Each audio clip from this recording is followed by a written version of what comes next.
pessoal, sejam todos muito bem-vindos a mais um bate-papo no nosso canal do YouTube. E como vocês já podem ver, né, hoje eu tive a honra de poder conversar com um querido colega que a fisioterapia me deu e que eu admiro muito mesmo, que é o Mauro Barbosa Júnior. O Mauro é fisioterapeuta, é mestre em ciências, ele é membro da Câmara Técnica de Saúde da Mulher, do CREFITO 2, é membro do Conselho Científico da Sociedade Brasileira de Sexualidade, me corrija se eu estiver errado, e do Departamento de Disfunção Sexual Masculina da Associação Brasileira de Estudo de Medicina Sexual e Sexualidade.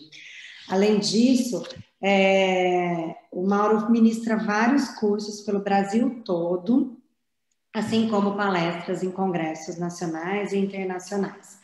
Mauro, muito obrigada por parar um pouquinho do seu tempo, né? Porque com um currículo lindo desse, sabendo de toda a sua especialidade, para poder falar um pouquinho com a gente, né? Então, o nosso tema de discussão hoje vai ser o paciente, né, com câncer de próstata.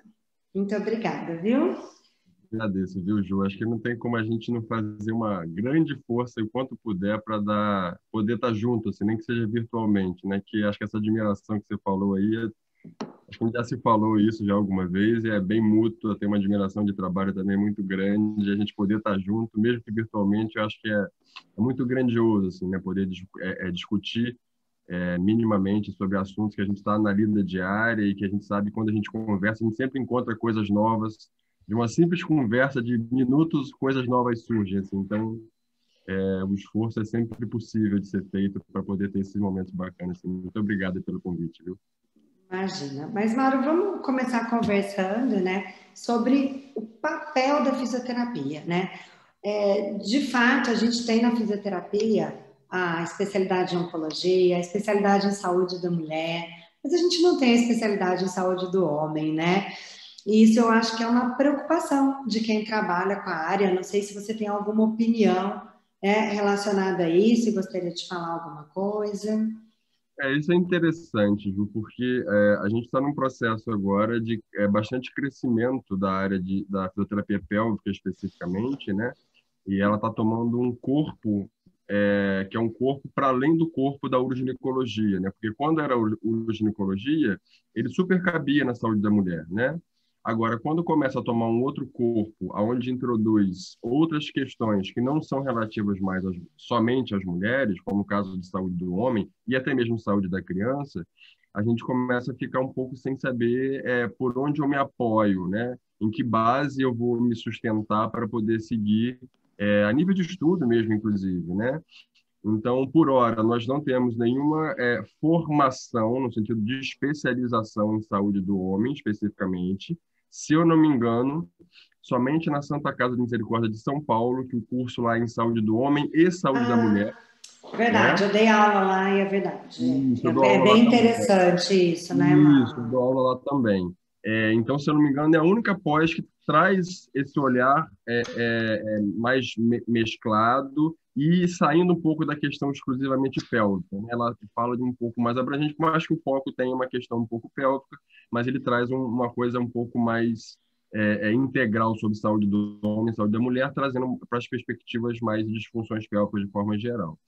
Então, a gente tem um pouco desse processo que é inicial, né?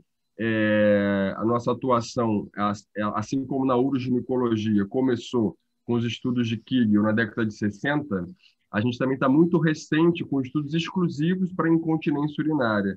Então, tudo que está vindo depois disso ainda é muito novo, ainda é coisa a ser explorada, até a própria intervenção através do assoalho pélvico para incontinência urinária no homem, ainda é uma coisa que se merece debruçar e estudar muita, muita coisa, né? Mas é o que temos até o momento, não podemos negar o que temos construído cientificamente até agora.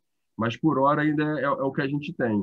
Então, ainda tem alguns passos a serem dados. Eu sempre chamo muita atenção por trabalhar muito com saúde do homem, para a gente conseguir olhar para essa pelve masculina, esquecendo as bases anatômicas, fisiológicas, biomecânicas femininas, que é um erro muito grande que eu vejo as pessoas cometerem, é querer tratar da mesma forma. Só para começar, a gente tem órgãos completamente distintos e colocações musculares completamente diferenciadas, né? Então, isso por si só me obriga a ter um olhar diferenciado, para eu poder cuidar de acordo com o meu conhecimento da fisiologia, através da fisiopatologia da doença, pensando em biomecânica, pensando em outros aspectos, para poder construir uma possibilidade terapêutica mais adequada. Agora, o que eu vejo muito ainda acontecer, que eu acho que eu não vou dizer o erro, mas é uma negligência que eu acho que a gente acaba cometendo, é não admitir que são pelves completamente distintas e que são fisiopatologias completamente diferentes. Mauro, eu não podia ter conversado com alguém que eu admirasse mais sobre o assunto, então acho que eu já comecei com a pergunta picante, eu sei disso, eu nem te preparei para isso, mas eu sei da sua opinião sobre isso, né? E eu faço das suas palavras as minhas, né? Então eu acho que a gente precisa ter um olhar especial. Eu não acho que a gente é atrasado e nem acho que isso é um erro. Eu acho que a fisioterapia, ela é uma construção, né? Então, a gente vê a oncologia mesmo, a gente tem... Aí, eu tenho mais de 22 anos de formado e só tem 10 anos de oncologia, mas eu trabalho com oncologia há 20 anos, né? Então, eu acho que trabalhar com a saúde do homem, hoje, atualmente, é desbravar um caminho para quem vem aí no futuro, né? Então, sua colocação foi muito interessante. Então, a gente não vai ignorar os Não, benefícios de que a forma gente está alguma. tendo de forma alguma, não vai menosprezar tudo isso, mas com Isso. certeza a gente precisa olhar para frente, né? E não se acomodar, né? Na saúde do homem, perfeito. Mas né, aproveitando aí o gancho, então, da fisioterapia mesmo, entre as disfunções do paciente que foi submetido ao tratamento do câncer de próstata, né? A gente sabe que esse tratamento ele pode ser um tratamento de conduta expectante, né? Que hoje vem crescendo bastante, mas ele também pode ser uma conduta mais agressiva, como a cirurgia e a radioterapia. Eu não sei a sua opinião sobre isso, mas isso é uma coisa bem controversa também, porque algumas pessoas falam, a radioterapia é menos agressiva que a cirurgia, mas eu tenho grandes disfunções pós-radioterapia diariamente, né, aqui no consultório, e não só da cirurgia. Eu queria que você falasse um pouquinho, né, sobre o seu dia a dia, sobre essas disfunções pós-tratamento. Para a gente, Ju, acho que a gente até conversou um pouco sobre isso. Acho que o recorte que você acaba trazendo é um recorte muito legal, porque como você vem da onco, os pacientes acabam, acho que você tem uma pluralidade de pacientes com câncer de próstata ou em tratamento para o câncer de próstata muito maior do que eu recebo. Eu, na verdade, trabalho mais em comunhão com com a urologia. Então, os pacientes habitualmente chegam para mim, na sua imensa maioria das vezes, paciente pós-prostatectomia radical, né? Eu tenho recebido um volume bastante considerável de pacientes que têm feito a robótica, tem sido um volume considerável, né? Eu trabalho com uma equipe médica que trabalha com essa cirurgia robótica aqui no Rio, mas ainda é bastante prevalente, né? O mais comum ainda é a cirurgia radical suprapúbica mesmo, né? Então, o que eu tenho visto muito é mais isso.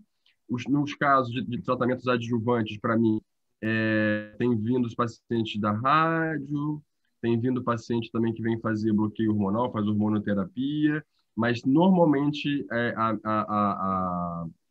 a minha abordagem, a terapia adjuvante, ela é secundária. Os pacientes primeiro chegam por conta da cirurgia, e depois, quando começam a fazer aquele controle de PSA e vê que o PSA está desandando, eles começam lá a buscar por outras intervenções, e aí fazem lá um caminho pela rádio. Aí sim eles vão a onco, Ah, né? Aí sim eles vão para oncologia, e aí a partir daí eles começam a gerenciar melhor aí esse tratamento que é entendido nesse momento, que é de oncologia. Na verdade, deveria ser entendido bem antes, né? Mas só nesse momento de aumento de PSA pós-cirúrgico que eles começam a entender que a abordagem oncológica vai ser obrigatória a estar sendo manejada, né? E isso é uma coisa interessante que você falou, até para a fisioterapia, né? Então, eu sinto muito quando eu dou aula para fisioterapeutas que estão mais focados na parte pélvica, uma dificuldade de entender que os nossos pacientes faltam um pedaço, né? Não é aquele paciente que dá para racionalizar da mesma forma que o paciente que não é oncológico ou que não foi submetido a uma cirurgia.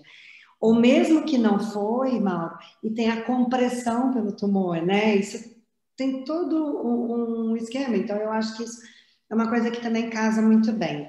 Sabe uma coisa, só para poder complementar isso, Ju, que eu gostei muito, eu assisti um fisioterapeuta espanhol há um tempo atrás, e eu gostei muito do que ele falou, que eu acho que quando a gente fala isso para o aluno, eu percebi que os alunos começam a entender um pouco melhor. Ele falou da amputação da próstata. E aí a gente, porque assim, a amputação, quando a gente está estudando na faculdade, a amputação é uma coisa que a gente tem entendimento muito, arranca o órgão, né? Arranca o braço, arranca o dedo, arranca a perna. A gente tem a ideia que a ausência daquela estrutura te obriga a manejar outras formas de viver e que muito possivelmente você vai ter limitações ou até mesmo incapacidades, né? E aí quando ele traz essa fala da amputação, é pesado falar isso, mas de fato, você consegue entender que muita coisa repercute a partir disso. Então, eu gostei muito e passei a usar essa amputação que os alunos passam a entender. Nossa, de fato, é um órgão que foi retirado, né? Não é uma cirurgia para retirada da próstata, simplesmente. É uma amputação de um órgão, uma retirada de um órgão completamente, né? Olha, muito bem colocado, Mauro.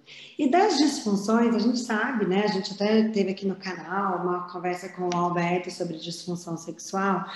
Mas fora a disfunção sexual, quais queixas você atende mais frequentemente nesses pacientes, Mauro? Então, acho que a mais, eu não vou dizer que seja a primeira queixa, eu vou dizer que a primeira queixa que aparece habitualmente é a queixa da incontinência urinária, né? Ou da disfunção de trato urinário inferior, que não necessariamente vai apresentar com incontinência, mas alguns pacientes podem apresentar, por exemplo, uma síndrome da bexiga hiperativa, coisa que era subclínica pré-cirúrgica, né? E devido à intervenção, mexe nos feixes vasculares nervosos, é sonda, e é um monte de coisa. Aquela alteração que poderia ser subclínica, porque esse homem já tem uma característica vesical envelhecida, então ele já possivelmente teria um urotélio menos complacente, mais difícil de encher, esvaziar com a natureza, né, de uma fisiologia de uma bexiga jovem. Então, o que acontece muitas vezes é que esse paciente, às vezes, nem a incontinência necessariamente ele apresenta, mas ele começa a manifestar os sintomas da síndrome da bexiga hiperativa, que é a urgência, né, a noctúria e a polaciúria, habitualmente são essa tríade aí que formam a síndrome da bexiga hiperativa. Mas o que mais dá desconforto para eles, na verdade, Ju, é a perda de urina, e eu nem diria que a gente sabe que hoje a literatura, muito bem colocada, tirou incontinência de esforço para o homem, né? Nesses casos, né? Não que a perda não seja os esforços, mas é uma incontinência urinária pós-prostatectomia, porque a incontinência ao esforço, ela tem um outro componente mais simples, vamos dizer assim, de alteração de pressão intraabdominal com pressão uretral, que essa incoordenação faz a perda de urina. Esse homem não é só isso que ele tem. Ele perdeu o esfíncter, ele tem uma lesão esfincteriana intrínseca. Então, o procedimento cirúrgico, a natureza do procedimento cirúrgico, por si só, mexe na integridade do esfíncter. Então, não é uma perda meramente ao esforço, por alteração de pressão intravesical, intraabdominal e alteração intrauretral, né? Na verdade, claro que isso acontece, justamente aos movimentos onde ele relata a perda de urina, mas primariamente eu preciso entender que a fisiopatologia é completamente distinta, o que me exige, ou deveria me exigir, também um olhar diferenciado, né? Mas esses são os mais prevalentes e, secundariamente, o que vem aparecer, especialmente depois que melhora a incontinência, é que eles começam a fazer as queixas sexuais, né? Começam a ficar mais secos, eles começam a ver que pode aproximar um pouco mais da parceira e aí começa a aparecer um pouco mais a queixa sexual. Certo. Ô, Mauro, você tem queixa de constipação desses pacientes intestinal? Porque isso eu comecei a ter já faz algum tempo, essa percepção, que muitas vezes a gente não consegue ser perfeito em tudo, né? E na hora da avaliação eu acho que eu acabava, olha, o intestino funciona bem, né? E cheque, né? Suave, né? E cheque, né? Ah, funciona, cheque, né? Mas assim, o quão bem, né? O que é bem? E aí, aprofundando mais nisso, eu percebi que pelo medo de perder urina, eles começam a fazer uma hipercontratilidade. E aí eu cheguei, né, nesse avanço. Eu não sei se você tem esse tipo de queixa nos seus pacientes. Esse paciente que você tem falado, está falando, Ju, são pacientes Rádio. cirúrgicos? Ah, tá. Tá. É Eu a acho, bendita rádio, né, mano? É a eu, a- bendita rádio. eu acho que a rádio ela modifica muito as funções ali, né? E então eu acabo, como eu falei para você, esse volume de paciente irradiado acaba sendo menor para mim, a população menor. Então eu não vejo isso com muita frequência. Eu geralmente até investigo um pouquinho mais. Curiosamente, o que eu tenho pego são alguns pacientes que no procedimento cirúrgico eles fazem uma cirurgia, precisam fazer outra cirurgia, porque ela faz a cirurgia e aí faz uma fístula vésico,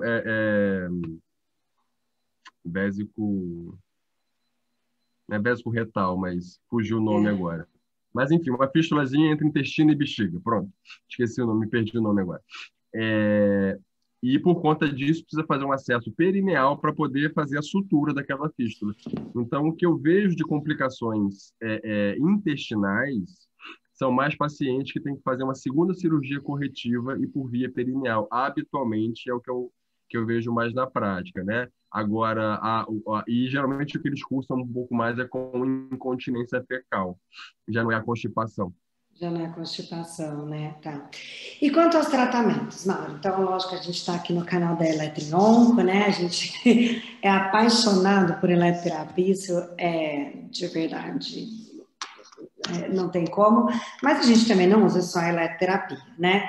É óbvio que no meu dia a dia, né? Eu estava até conversando antes da gente entrar, liberação miofascial, enfim, outras técnicas de extrema importância, até por conta da dor desses pacientes, algumas vezes, né, que a gente consegue melhorar. Mas, voltando para a incontinência, né, que é o número de maior casos, o que você tem de técnicas aí da fisioterapia? Lógico que, né, não é em 5 minutos que a gente vai conseguir discutir, mas para dar uma geral para quem nos está assistindo, de aplicação. Então, o que a gente tem, posso começar inclusive pela própria eletro, né?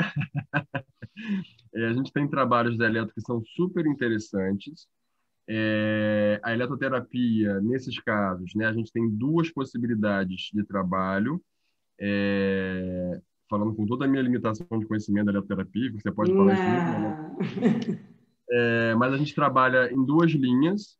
Uma é através da eletroestimulação funcional, que a gente vai entender que alguns pacientes cursam com alteração muscular, né? Do músculo estriado esquelético. Então, eu preciso, às vezes, melhorar a qualidade muscular desse paciente. E, às vezes, a eletroestimulação funcional, o FACE, né? A gente utiliza como recurso.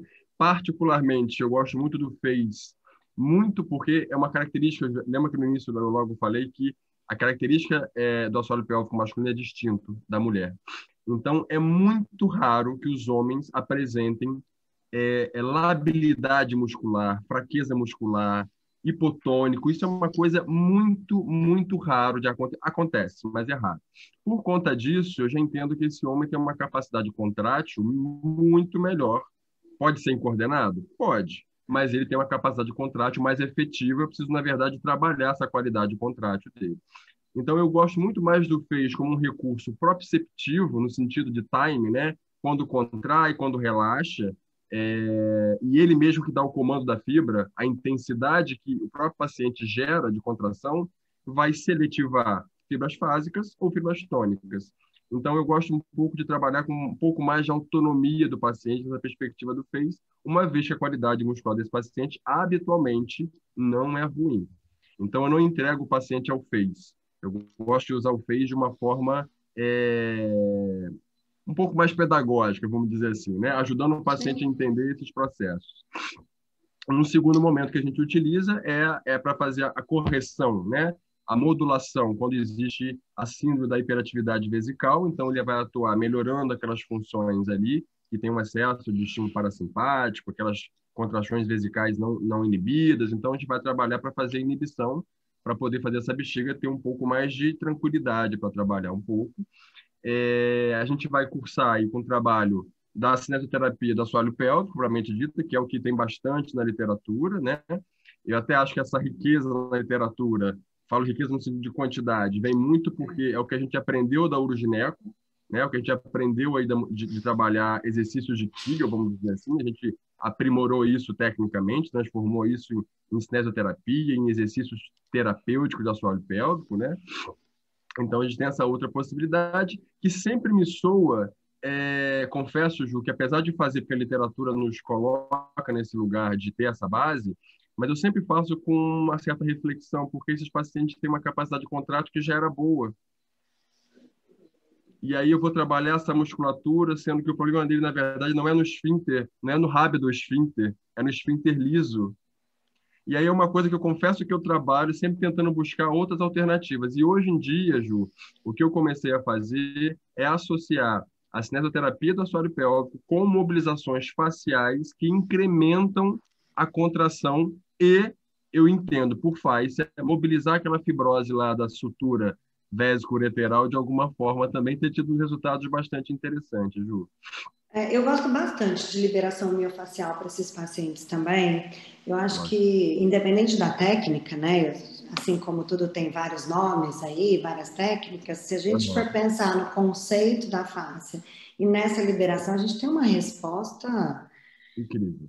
É incrível mesmo, né? É incrível mesmo, Mauro. Eu gosto bastante. Em relação ao diário miccional, o que você aplica isso nos seus pacientes? Não? Como que você O trabalha diário é uma isso? ferramenta importante, né, Ju? Porque o diário ele é um exame de urodinâmica sem a complexidade do exame de urodinâmica, né? Porque ele vai avaliar perda urinária, ele vai avaliar frequência, ele vai avaliar esse comportamento vesical, né?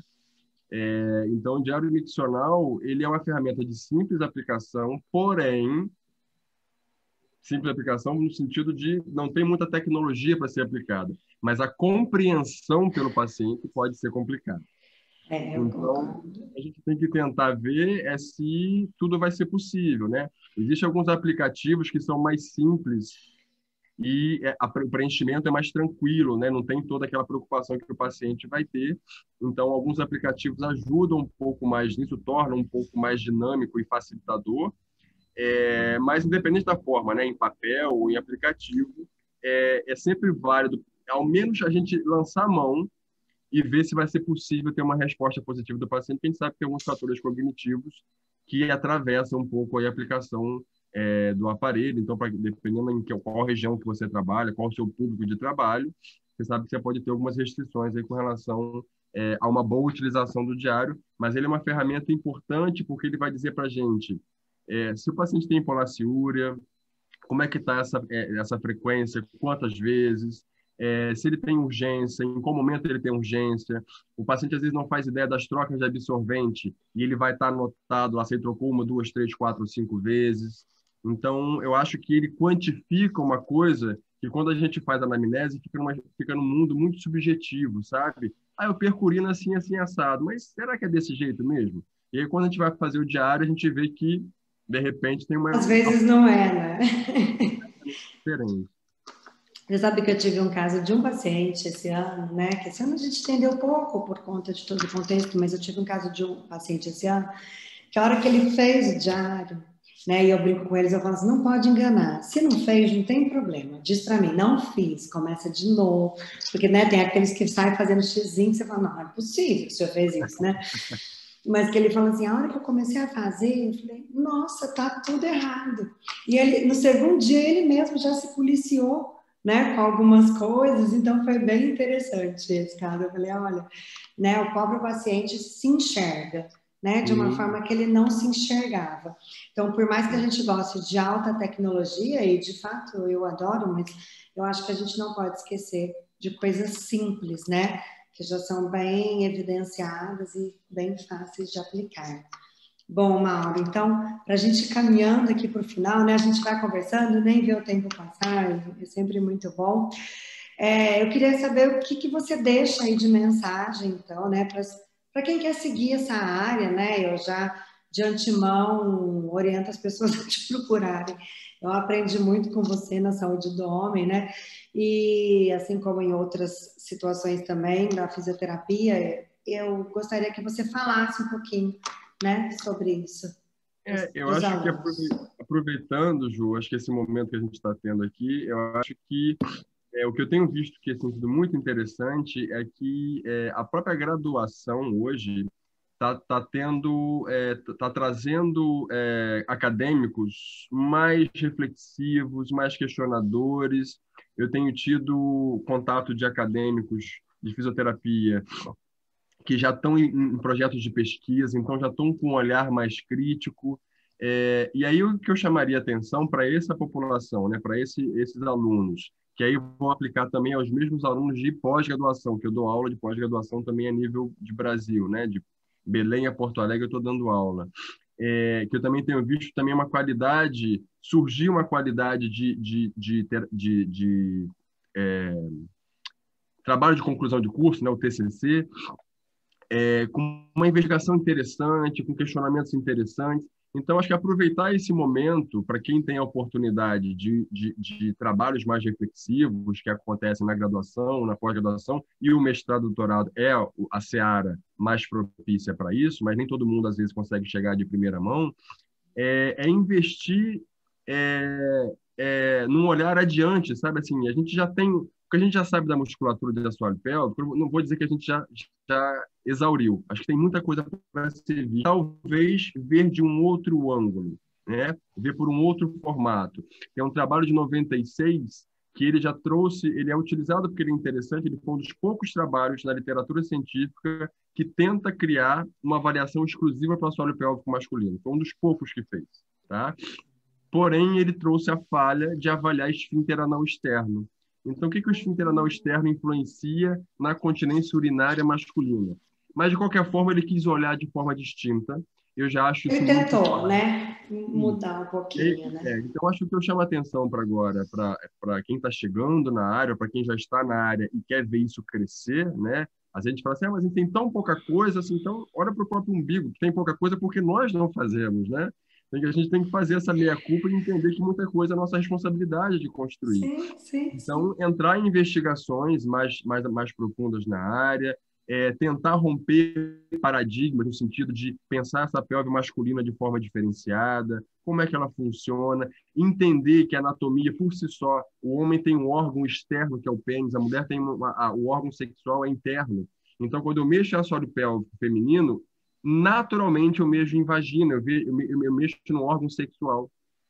Quando eu mexo no homem, eu posso mexer em assoalho pélvico, não ter conexão praticamente quase nenhuma com o pênis, que é externo. Isso por si só já me dá uma necessidade de olhar completamente diferenciada, né? Claro que tem uma relação, uma ligação muito grande da musculatura, porque inclusive tem músculos que são diretamente ligados ao pênis, né? Mas isso eu preciso olhar com mais curiosidade. Acho que esse olhar curioso do aluno, que é característico do aluno, inclusive, né? E da gente, né, viu? Que a gente está sempre trabalhando com pesquisa, eu acho que isso nunca pode deixar de acontecer e sempre pensando além. O que nós já temos e o que a gente precisa? O que está faltando? Por que quando eu vou procurar um guideline sobre incontinência urinária para homem pós-mastectomia, a nosso grau de recomendação ainda é um grau de recomendação que não coloca a gente no lugar nem... A gente não fica tão satisfeito de estar como acontece nas mulheres, né? Com a mulher, a gente é grau de recomendação ouro, né? A gente está lá na primeira linha de tratamento, nível de evidência altíssimo.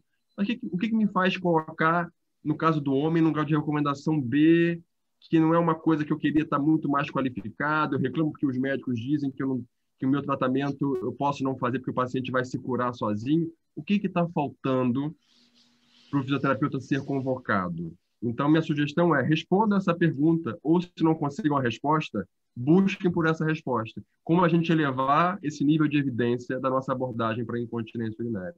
Acho que essa é a melhor forma que a gente tem para poder chegar num lugar legal. Essa é a nossa fala, né? A Laura não está aqui com a gente, mas ela está, né? E é assim, né? Sem evidência a gente não vai chegar em lugar nenhum, né? Então, incentivar a todos essa pesquisa. Bom, pessoal, então aqui eu encerro esse bate-papo, mais uma vez agradecendo né, essa presença ilustre aqui do Mauro. E até uma próxima. É isso. Obrigado, pessoal. Tchau, tchau. Ju, muito obrigado mais uma vez. Que a gente possa ter outras oportunidades para bater esse papo aqui, falar um pouco mais de ciência e fisioterapia. Muito bom.